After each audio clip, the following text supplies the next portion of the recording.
Germs. What are germs? Are they around us right now?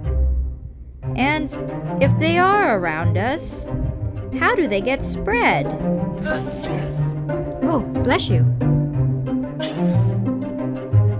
Are there best practices to keep germs contained? I'll take mine well done, please. Together, let's learn about these best practices so we can continue to live our lives.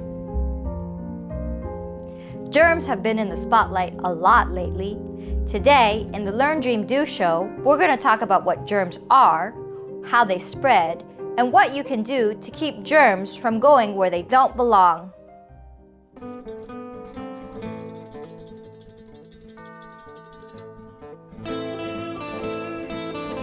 Wanted, respiratory disease, novel coronavirus, SARS-CoV-2.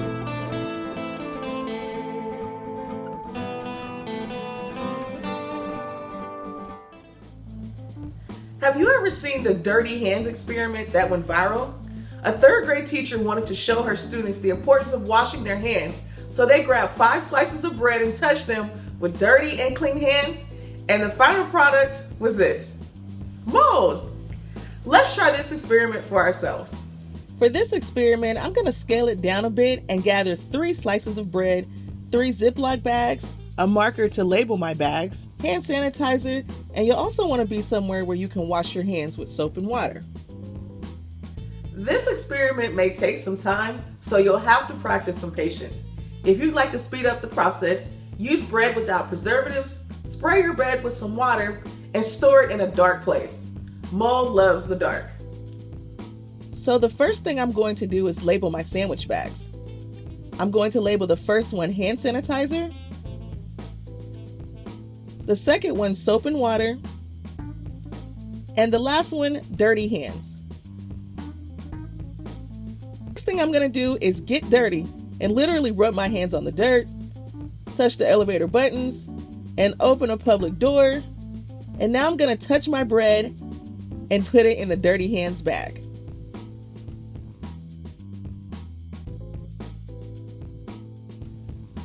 Now I'm going to go over to the sink and wash my hands with soap and water, and then touch my piece of bread and place this one in the soap and water bag.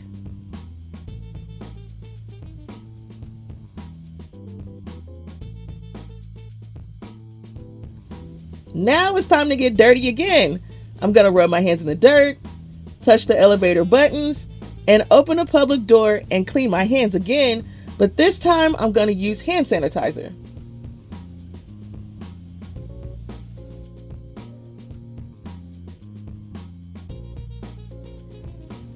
Okay, now my slices of bread are prepped, and I'm going to place it in a dark area and wait about 10 days to see what happens. It's been 10 days now. Let's check out our results. First, let's check out the bread that we touched with dirty hands. Wow, we have a lot of mold there, and it's mostly centered in one spot. Now let's check out the bread we use with hand sanitizer. There's a little bit of mold there in areas, but not too much. And last, let's check out the bread that we touched after using soap and water. Wow, there's nothing there. Soap and water appears to be the best way to wash your hands to get rid of germs, but hand sanitizer helps too. Now it's your turn. Ask your caregiver for permission to do this experiment and get started.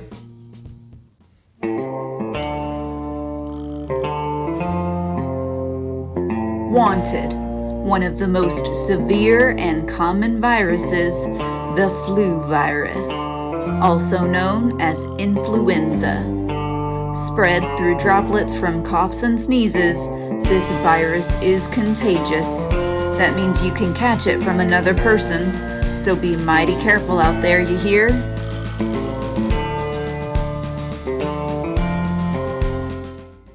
Sneezes can be funny things. You have that moment you feel the tickle in your nose and you know what's going to happen next. That tickle in your nose are the nerves in your nose being irritated by, well, there's a lot of things that can trigger a sneeze. A cold, pollen, dust, smoke, pepper, pet dandruff, hair, just to name a few. Your sneeze center is now triggered in the lower brainstem. The sneeze center sends out a signal to tightly close your eyes, the tongue moves to the roof of the mouth, and the muscles brace for a sneeze. All this happens in just a few seconds, and these movements are involuntary, which means that your body does it without you even thinking about it. Then, achoo! Your lungs constrict, which forces the water, mucus, and air from your nose with an incredible force. In fact, a sneeze travels at 100 miles an hour and sends out 2,000 to 5,000 bacteria-filled droplets into the air. Gross. Those droplets can reach up to a 5-foot radius. That's why it's important to cover your sneezes with your elbow like this. Think of a sneeze like a restart for your nose. Whatever irritated the nose to create the sneeze overwhelmed the nasal system. So much like shutting down a computer to restart the system, the sneeze resets the nasal environment. Wanted. Salmonella bacteria. It can cause food poisoning, so wash your produce and cook your meat thoroughly to keep yourself safe, partner. What are germs? Germs are tiny organisms that cause disease, so tiny that we need a microscope to see them. Germs and other microscopic organisms are everywhere, like here, and here. Germs get into our body through our mouth, nose, ears, and cuts in our skin. Once they're inside, germs have a parasitic relationship with human bodies. In a parasitic relationship, the parasite benefits by getting food or shelter while the host is harmed.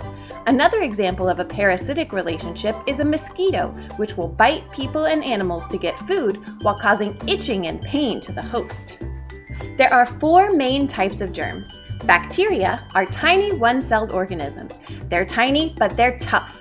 Some infections that bacteria can cause include ear infections, sore throats, cavities, and food poisoning. Viruses need to be inside living cells to grow and reproduce. Most viruses can't survive very long if they're not inside a living thing like a plant, animal, or person. Viruses cause chickenpox, measles, flu, and many other diseases. Fungi are multi-celled, plant-like organisms. You may be familiar with some types of fungi. Delicious. But germ fungi are microscopic. They love to live in damp, warm places, and many fungi are not dangerous in healthy people. Fungal infections are more common in warm climates. Fungi can cause ringworm, which doesn't have anything to do with worms. Protozoa are one-celled organisms that love moisture and often spread diseases through water. Some protozoa, like Giardia, cause infections that lead to diarrhea. Wait, so are all microorganisms out to get us? Actually, most microorganisms exist in harmony with people. Most of the microorganisms living inside our bodies are in commensal relationships with humans. Commensalism describes a relationship between 2 living things where one benefits and the other is not significantly harmed or helped. Another example of a commensal relationship is a spider building webs on plants. The spider gets help building its home, and the plant is neither harmed nor helped. And many microorganisms that make our body their home are actually helpful to humans. They are in mutualistic relationships with us. Another example of a mutualistic relationship is a clownfish and a sea anemone. The clownfish protects the anemone from other fish that want to eat it, and the stinging tentacles of the anemone protect the clownfish. Our bodies are home to an estimated 100 trillion good bacteria, many of which live in our intestines and help us use the nutrients in the food we eat and make waste from what's left over. Some of our food contains good bacteria like yogurt, miso, kimchi, and chocolate. Other good germs that don't live in our body help humans in other ways. Some bacteria and fungi are also used by scientists in labs to produce medicines and vaccines. Some protozoa digest soil in a way that makes it easier for plants to get the nutrients and eat bacteria in the soil that would otherwise take over. So how do we keep out germs that make us sick? Your skin is your most important defense against germs. That's why it's important to cover cuts and scrapes to keep germs out. Some parts of your body don't have skin. The body has other methods of defense to cover these areas, like sneezes, which blow germs out of your nostrils before they can get inside you. But sometimes germs make it past these outer defense systems.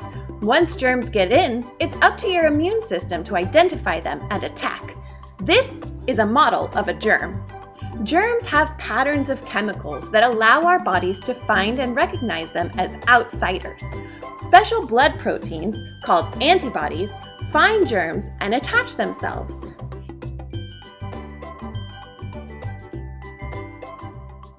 These antibodies serve as a flag that says, "Attack here!" White blood cells sense the antibodies and attack the germ. Attack! Our body can learn to build antibodies from exposure to germs, which is why vaccines work and why the first time you're exposed to a germ can be worse than the next time. How can we protect ourselves and the people we love from germs? Most germs are spread through the air in sneezes, coughs, or even breaths. Germs can also spread through sweat, saliva, and blood. Some pass from person to person when you touch something that is contaminated, like if you shake hands with someone who has a cold and then touch your own nose. Germs can also be out in the wild. If you're going to drink water from a stream or river, it should be boiled or filtered to get rid of the germs. Make sure you cook food properly and keep leftovers in the fridge. As you saw with Tangi's demonstration, our hands are dirty. Use warm water and soap and rub your hands together for at least 20 seconds. Washing your hands well and often is one of the best ways to beat germs. Cover your nose and mouth when you sneeze, and cover your mouth when you cough to keep from spreading germs. Wearing a cloth face mask, when recommended by the U.S. government's Centers for Disease Control, or CDC, can also be a great way to keep germs from spreading. Many diseases, like chickenpox, can be protected against with vaccines. Vaccines are created in labs and undergo many tests to make sure they are safe. Volunteers take vaccines in clinical trials before they are approved to the public. Even after they are approved, government agencies monitor vaccines to ensure they are still safe and effective. The CDC and the American Academy of Pediatrics provide guidelines for when you should get certain vaccines. It may not be fun to get shots, but they help you fight germs. And finally, one of the most important things you can do to help fight germs is to keep your immune system strong and healthy by eating well, exercising regularly, and getting good sleep.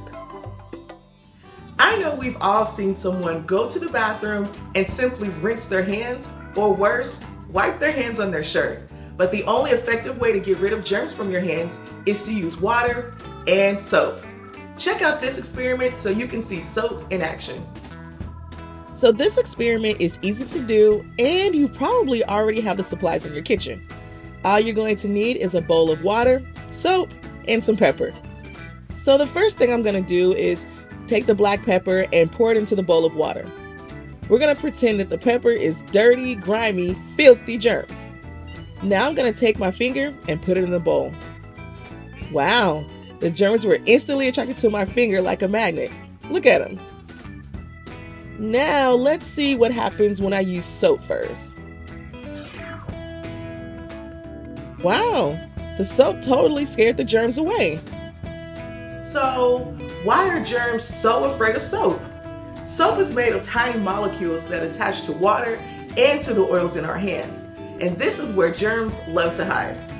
When you wash your hands, you're rubbing them together and creating a friction, and that friction creates soapy bubbles or a lather. The germs lift up into the lather, and the water washes them away, leaving you with clean, sparkling, germ-free hands. Washing your hands with soap and water for 20 seconds is an important way to kill germs that make us sick. If you need a way to keep track of 20 seconds, you can sing these songs. Sing Happy Birthday to You twice, Row, row, row your boat. If you're happy and you know it, wash your hands. Twinkle, twinkle, little star. And lastly, the wheels on the bus. You can even make up your own lyrics about washing your hands. Give it a try next time. The wheels on the bus go round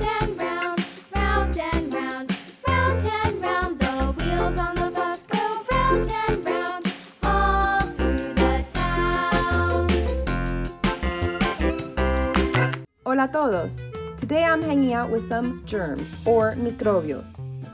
I know what you're thinking. All germs are bad. But actually, some microbios are good. But don't get me wrong, you definitely want to avoid the bad microbios because they can make you sick or enfermo, and that's simply not fun. One super easy thing you can do is to wash your hands or lavarte las manos before you eat, after you use the restroom, when you get home from school, and especially after you sneeze or blow your nose. Oh, and if you have to sneeze or cough, don't forget to aim for your elbow so that you don't spread bad microbios to others.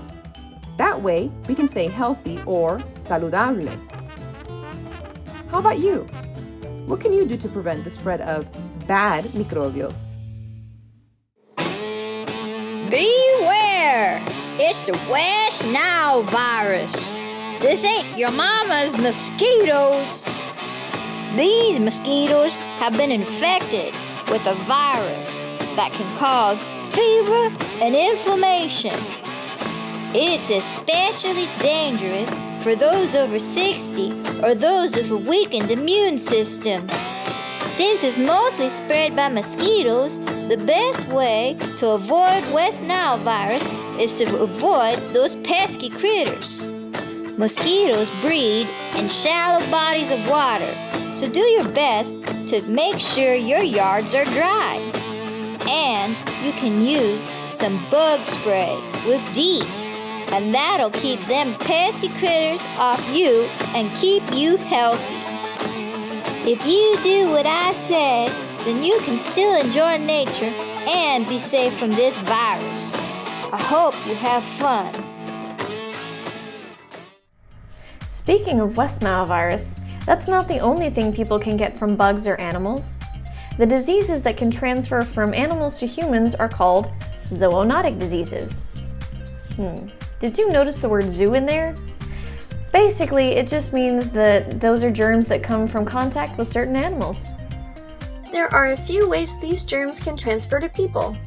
Through bites or scratches, bug bites, infected meat, unwashed fruits or vegetables, or unpasteurized milk. Pets and bug bites from playing outside are some of the ways these germs can move around. Here are some simple tips to keep you safe and having fun. If you have pets that live in tanks, terrariums, or aquariums, make sure you wash your hands thoroughly after cleaning it. Like all animals, fish, reptiles, and amphibians can carry germs that can make people sick, and those germs can contaminate the water from their habitats. Going to a petting zoo can be lots of fun. There's that word zoo again. If you do go and pet the animals, make sure to wash your hands afterwards. Like Kim mentioned before, using bug spray when you go outside is a good way to protect yourself. Mosquitoes can spread all kinds of germs. Another important way to protect yourself is to protect your pets. Make sure they get their shots at the vet to prevent the spread of rabies, and if you have pets in cages, make sure their bedding is clean and taken care of. Pet rats and other types of rodent are really cute, but their bites can be bad news. Play safely with your pets and try not to scare them. If you do get bit or scratched, get your grown-up to help you wash, disinfect, and bandage the area, and consider seeing a doctor to make sure that you're okay.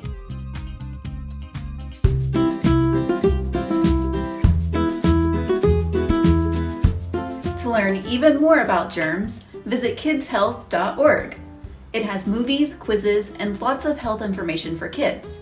There are so many questions that they answer, like, why do I need to wash my hands? Or, what's a booger?